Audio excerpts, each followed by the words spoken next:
के नथुनिया तोरा कीन कर देबोगे ये जानो सोनमा के नथुनिया तोरा कीन कर देबोगे।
ससुरा से उठा के तो दिन में 3 बार लेबोगे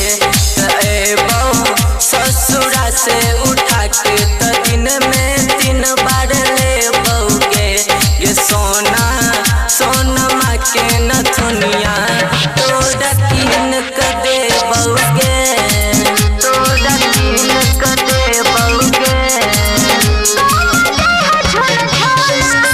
सोनमा के नथुनिया तोरा कीन कर देबोगे।